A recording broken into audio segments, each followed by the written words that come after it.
talaga nakatulong yung yung paghahakot niya ng mga stick yung mga pampugat. Pampugat. Nakadagdag sa motivation nila. Yung Hindi pa ako nag-ano niyan. Hindi ako nag-force fly. hindi ka pa nag-force Hindi ako fly. nag-force fly. Sa toss idol, nagtotos ka naman. Siguro nag-toss ako kasi na-timing lang uuwi kami ng province ng nanay ko, Bulacan. Yun lang ang toss ko. Ito lang. Pero yung sasadyain ko na gantong araw, kailangan ko mag-toss. Oo. Hindi. Wala kang ganun. So talagang matibay yung hawak mo idol Hindi talaga pinorse fly kasi parang nai-stress lang ibon Para mas maganda sa akin. Yung kusang lang Kusang lipad nila. So talagang natural yung sistema ni idol dito. Maganda naman naging resulta. Overall hakot award pa. Hakot award pa. Grabe. Pataya na sa lahat kasi doon na tayo Oo nga Grabe, ang galing na ibon. Talaga lang.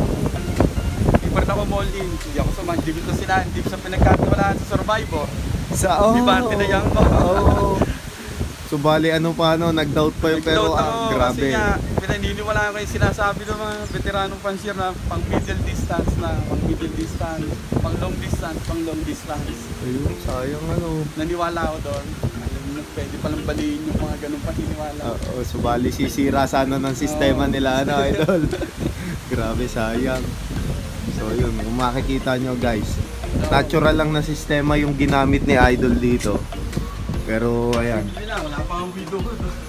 So bali ayan napakagaling na ibon. So natural na natural. Walang halong chemical yan. Baka nga pag hinipo pa ng mga veteranong pansier yan, magulat sila sa katawan niya, bangkain yan Bangkain pa siya. Hindi siya bilog na Tapos mapakita ko sa inyo yung buntot nito, tangilid. So bali iba talaga yung sa bloodline at sa sistema talaga idol. Tangilid ng buntot nito Di pa yung sinasabi nilang one piece idol. Pumapaling yan dyan Pumapaling talaga siya. Oo. Tangilid siya. Tapos pangkain, mahaba na to. Pangkain pa. Kasi makikita natin talagang pa yung niya halatang hindi idol. Tapos may tinitingnan pa sila sa bibig. Ayun. Sinisilip pa sila nung may pumunta dito mga tropa. Kawang daw. Dapat daw yun, ticket. Tiro sila na ako, gaganon tawa. Pero nabali mo pa rin yung Sumakit nga ulo nila nung nabali pa rin yung sistema nila idol. So ayan wag babase talagang sa karera ibase idol performance. Hindi sa physical characteristic idol. Tsaka ito pa to? Unknown line to Unknown line to. Grabe, ang galing Kasi nga unang north race ko Unang karera wala. Kaya ang ring niya, bomb ring. Tapos dito lang siya napasalpak ng club ring kay HPC. Kasi binatira lang ako isang singseng na ibinibreed mo. Salpak ko na nga dito kaysa may yun ka pa. Tapos yun. Tsambahan na lang Kasi grabe, ang galing puro testing pa nga pinadaw ko puro testing pa. So bali hindi talaga maiiwasan yun idol kasi sa newbie days talaga umpisa na rin yung talaga. Totoo. Lahat naman tayo Lahat nag-umpisa sa ganun. Swerte ko lang, yung na-testing ko, Nag-champion. Nasamahan talaga din ng Buenas. Buenas talaga. Hindi mo kaya doon. Kinabot ko. So bali anong tawag mo nga pala sa kanya ngayon idol? Ang pangalan nito, si Maximus. Si Maximus. Ayan, si Maximus yung ibon na isa sa mga bumali sa mga sistema ng veterano idol. Grabe, ang galing na ibon. Pwede ito na lang siguro. Sige idol. So bali ito, may borga dito si idol. Ito yung tatay ni Maximus. Kamukha niya idol. Ito yung tatay. Pero idol, yung pinanggalingan niyan sa mga fanciers na rin. Pansier siya, Pero hindi mo sa pansin kasi hindi naman siya naglalaro eh. Alaga ganun, lang. alaga lang. Alaga lang siya. Ang galing ano. Shout out kay Marlon Del Mundo. Sa kanyang ibon to. So shoutout po. Hiniram mo lang. Hiniram mo lang. Ba't kasi pag pupunta ako sa kalapatihan niya, laging na-attract ako sa ibon na to. Sa dami niyang ibon. So napusuan mo lang talaga. Napusuan mo siya. Ang galing ano. Ang ganda ng ibon na to. So ayun pala yung producer ni Idol oh. Grabe, kamukha nga ni Maximus oh. Kamata pa. Grabe. So hindi bumasi lang sa physical na tas kinuha niya na-breed na agad. Grabe, galing. Kumuha din ako sa mga linyadang ibon. Kumuha din ako. Talagang nag-acquire ka din, Nag-acquire Idol. din ako. Yun lang, mas nauna tumira tong Yung kesa sa may ano. mga linyadang ibon. Ayun. So sigurado maganda din ang lahi nito. Talagang hindi lang alam kung ano Idol. Sa akin naman, kahit walang linyada yan, basta ang performance. Oo, maganda naman yung pinroduce niya eh. Kesa- May tuli na, may dulo pa. Grabe. So bali siya din yung nanay ni Maximus, Idol. Hindi yan. Hindi na siya. Andun, nakabreed din sa isa ko. Iniwalay mo naman siya ngayon. Balik ko. Kasi nire-ready ko na siya para babalik ko na siya dito. Sila na Ayun. ulit ang pagpaparisip ko. Oo, ako kunan mo ulit ng panlaban, Idol. So, Kasi yun. sasagarin ko, medyo may edad na rin na, 2012 pa to eh. Nagsisimilya pa, no? Nagsisimilya pa rin siya. Grabe, ang galing. Sisimilya pa, 12 years old na. Ang kinis pa ng itsura. Yung North. Nilaro mo din siya ng North. Nilaro ko sa North. Siya yung naka-young bird ko. Sa kanya ako, siya yung naka-survivor ko. Ang problema lang sa kanya, pag uwi niya ng badok yata yan, badok. So, na ano siya, gusto buntot niya. So bali napahinto siya, no, Idol? Dumapo siya. Nadakulot, ano? So, Sabi ko sayang. niya, bagong sibol na lang ito eh. Ayun, Ang natirang buntot dito, isa eh. Ito lang. Kaya may lumang isa yan. Ayun, no. Ito, puro Mga bago na, ano, Idol. So, sayang, ano, Idol? Pumuesto rin to. Pumuesto din siya? Sa Panrace siya pumuesto. Ang Bago galing, ano? mag-derby. Silang dalawa kasi ng contender. Ito first, second si Maximus. Second pa si Maximus, siya pa ang first. Ang galing Sa contender, pero nung last lap ng Panrace, Doon na siya na-disgrasya. nahan siya, hindi. Umulan nun eh, smash. Nakainom siya ng tubig, hindi agad siya pumasok. Hindi pumasok. So, bali Nauna pa si nagsayang ng... Maximus, Sayang, ano. Kaya naging binagsakan niya 8 overall, si Maximus ang nag-first Nag-first overall. Ang galing, ano. Ito, Cosmos din daw. Cosmos din. Nestmate niya si yung pula ko kanina. Yung... Dumulo. Yun. Ang galing, ano. Ayun. So, nasa lahi talaga ng Cosmos, ano, Idol. Nestmate niya. Grabe, ang lakas na ibon. Nagwawala. Lagi. Nagwawala. Sobrang, ano, Ayaw niya ng hito. vitality.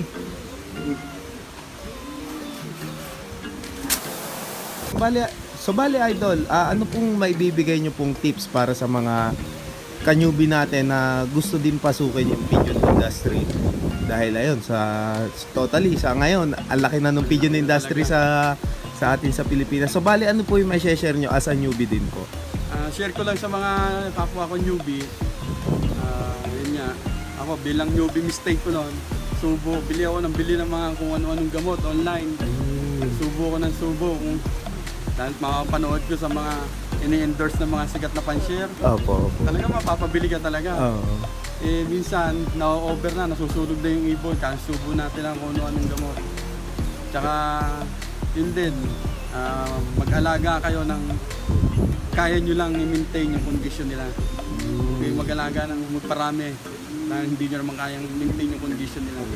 So talagang Idol, yung piliin lang. Piling-pili lang. Kasi yung iba nagpaparami. Mamaya, pag nagkasakit yung isa, hawa-hawa, wala na. Wala na. Hindi Nasisira na. na. Nasisira na. Dami-dami na. Kaya kung kaunti lang yan, yun lang kaya mong alagaan at pag nagkasakit, kaya mo rin gamutin kasi nga, pasok sa budget mo, di ba? Hindi ka magkakaproblema. Ayun. So bali ayun pa nga. Katulad ni Idol, sa totoo lang, kung sa iba-ibang mga newbie, napakarami na nito, no, Idol? Talagang, So, bali, ang bilis dumami niya. ang bilis dumami. Early breeding yan. Early breeding. Wino-control ka talaga. Ayun, so bali ayun. Si Idol, yun nga, natural yung ginagamit. Kaya, nakakatipid ano idol. Nakakatipid talaga, lang Ayun. tipid. So talagang practicein din yung herbal method Herbal ano. daw. Ayun. Yun naman. So idol, yung breeding and racing tips, ano pong maibibigay nyo para sa mga newbie? Yun, yung mas maganda kung meron kayong mga subok na ibon pag magbi-breed kayo, yung mga nailipad nyo na. Ayun. Para, kasi, nandun na yun na may homing na sila na umuwi sila ng ganong kalalayo. Ayun. Tapos, tips ko rin, pagka magsasalpa kayo ng breeding, magbi-breed kayo, dapat kondisyon, both kakat yan. Parehas silang kondisyon na kondisyon. Wag yung, Huwag yung basta salpak lang na salpak. kailangan talaga nasa top and peak condition ano. Sila, para mag-produce din sila ng magandang ano. Ayun. So sa mga healthy youngsters mga healthy ano idol. youngsters, so, Ayun. So sa racing tips idol, anong maibibigay nyo? yung racing tips para sa akin, obserbahan yung ibon nyo pag nasa karera na, kung anong kailangan ng ibon nyo, ibigay nyo. Diba, halimbawa, nagputik ang ibon nyo, dumating dito, nakita nyo, putik ang paa, internal nyo, hindi mag-cleansing kayo, Ayun. diba? Gamit kayo ng mga pang-cleansing sa ibon natin. Tapos ngayon, kung dumating naman ang ibon nyo, medyo stress, medyo pagod, electrolytes, ganun lang. Kung anong kailangan ng ibon, pagdating, inoobserbahan ko talaga kung anong kailangan ng ibon, yun ang binibigay ko talaga. Ayun. So bali talaga matutong mag-observe. Matutong mag-obserba ng Ayun, ibon. number one, ano idol, totoo. Para kung ano yung hinihingi ng ibon, naibigay mo May bigay agad. So bali, hindi dapat pagdating hayaan na lang ano. Tsaka yung hula-hula lang ang gagawin mo, hindi pwedeng gano'n. Ayun. So bali, Magbibigay ka ng gamot na para sa bagay, tama yung kailangan palang gamutin sa bituka, sa intestine, di ba? Oo. Digestion, walang di ba? mangyayari. Walang mangyayari. Oo. Sasala na Sasala idol. ka agad. Kaya yun, matutong mag-observe ng ibon. Oo, yun. So bali, yung pagdating nga ng ibon, kailangan nakafocus ka na agad kung ano yung pwede mong ibigay. Halimbawa nga, katulad ng sinabi ni Idol, pag nagputik ang paa, pwede nyo silang bigyan ng pang-bituka. Yung pang-cleansing. Pang-cleansing na agad sa bituka. Mm. Ayun. So bali Idol, huling katanungan na. Kayo po ba ay mga nag-out ng mga hawak niyo pong linyada dito? Yung mga halimbawa katulad nila lahi nila Maximus, nag-out po ba kayo pagka may nagtanong po ng mga kapwa nating kalapatids? Pwede naman, pwede ako mag-out. Basta nakatapos na ako ng mga panlaro ko. Ayun, Pwede, so bali. mag-out tayo. Pagtapos ng ano Idol, Tapos ko nang naisopsok yung mga ring ko na panlaro, ayun. So, Mag-out naman maaari na Idol. Oo. So ayan, kung gusto nyo nga mag-acquire ng mga champion line ni Idol dito, pwede nyo siyang i-PM dito sa kanyang Facebook page. So bali, ayan, naka-flash sa screen yung kanyang Facebook page. Ayan, so PM nyo na lang si Idol. So Idol, maraming salamat po sa pagtanggap nyo sa amin dito, and then hopefully makabalik tayo at may vlog po ulit kayo. Sigurado ang dami nyo na naman may achievement. So bali, ayan, kung makikita nyo guys, napakasimple nung yung ano. mga trophy natin Ayun. So bali Idol, may mga isa-shoutout po ba kayo? Oh, marami. Ayun. Babawi tayo. Shoutout sa una-una sa asawa ko.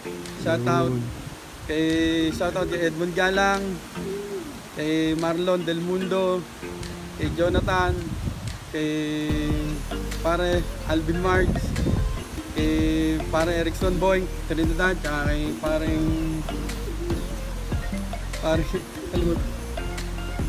Justin Tabanilla. Shoutout, tsaka isa sa lahat, Team G, Team Gulod. Team Gulod. Shoutout po. sa inyo lahat. So sa lahat ng mga taga dito. Paring ano pala, kay Jexter Gotenko. Shoutout kay paring Tengski, kay Bon Ryan Medrana, kay paring Jeric Sabe. Shoutout sa inyo. Ayun. So shoutout po sa inyo, ang Team Kabuyaw. Ano, Kabuyaw yan. So yung mga malalakas dito. Ayun, mga kilala sila Idol Bon Ryan. So shoutout po sa inyo. Idol, maraming salamat po ulit sa pagtanggap nyo sa amin dito. And then ayan, sa lahat ng ating kalapatids dyan, kung gusto nyo nga mag-acquire kay sir, pwede kayong mag-PM sa kanya. So bali, PM nyo lang sa kanya, sa kanyang messenger account. So hanggang dito na lang mga kalapatids. And then kung bago ka pa nga lang sa YouTube channel ko, mag-like, comment, share, and subscribe ka na. Hit mo na rin yung notification bell button para lagi kayo ma-update sa mga bagong video na ating ilalabas. So maraming salamat sa lahat na sumusuporta mga kalapatids. See you next video. Paalam.